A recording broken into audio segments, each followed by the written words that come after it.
Comment gérez-vous les blessures? Déjà, on essaye de voir avec les kinés, le docteur et le staff médical pour voir déjà la blessure que l'on a. Après, c'est sûr qu'au niveau des blessures, c'est pas évident parce que ça nous empêche bien sûr de faire notre métier. Mais en dehors de ça, il faut bien le gérer. Ça fait partie du métier aussi et il faut essayer de se soigner le plus rapidement possible. Est-ce que vous vous entendez bien avec les équipes adverses? Ça dépend des fois. C'est sûr qu'il y a certains matchs où c'est plus engagé que d'autres. Maintenant, il y a quand même des respects entre les joueurs et il faut en avoir de toute façon, que ce soit dans la vie ou sur le terrain. Donc on essaye quand même de montrer une bonne image de nous.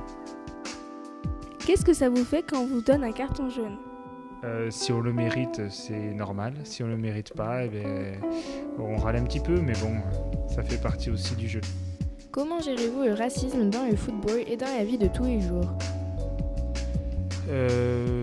C'est vrai que dans le football, je ne l'ai pas trop vécu parce que je crois qu'il y a des pays où c'est plus implanté comme en Espagne voire en Italie. Nous ici en France, on a la chance que les gens soient assez respectueux, espérant qu'encore il y ait du racisme à l'heure actuelle. Maintenant, chacun a sa façon de penser et moi je sais que, comme je vous disais tout à l'heure, il faut être près de tout le monde, près des gens et quelle que soit la couleur de peau ou les origines, il faut s'entraider. Quelles qualités et quels défauts trouvez-vous au club de Saint-Étienne? Les qualités, je dirais que c'est un club emblématique, c'est un club où il y a énormément de supporters, il y a un entourage qui fait qu'ici on est obligé plus ou moins d'avoir des résultats. Et les défauts, je dirais que c'est un petit peu ça aussi, c'est qu'on ne laisse pas trop le temps à la fois aux joueurs, aux dirigeants de pouvoir faire leur travail. L'obligation de résultat est toujours omniprésente, donc à la fois ça peut être une qualité, une fois aussi ça peut être un défaut. Quel est votre pire et votre meilleur souvenir dans votre carrière?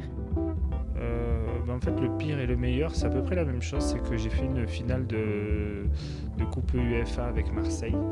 Donc à la fois ça a été un très très bon souvenir parce que je vivais avec un super groupe et à la fois j'ai perdu. Et c'était l'un des plus mauvais souvenirs de ma carrière. Comment arrivez-vous à concilier votre vie familiale et votre vie professionnelle avec tous les déplacements? Ça, j'ai la chance d'avoir ma femme qui gère un petit peu les choses à la maison. C'est sûr que quand on n'est pas trop là ou quand on part en stage, vu que j'ai 2 enfants, il faut gérer un petit peu aussi tout ce qui se passe à la maison. Et l'aspect familial des choses est très important. Donc c'est un petit peu ma femme. Après, quand je rentre et que je suis là, je m'occupe de mes enfants et on essaye de gérer un petit peu tous les deux. D'accord, merci d'avoir répondu à ma question.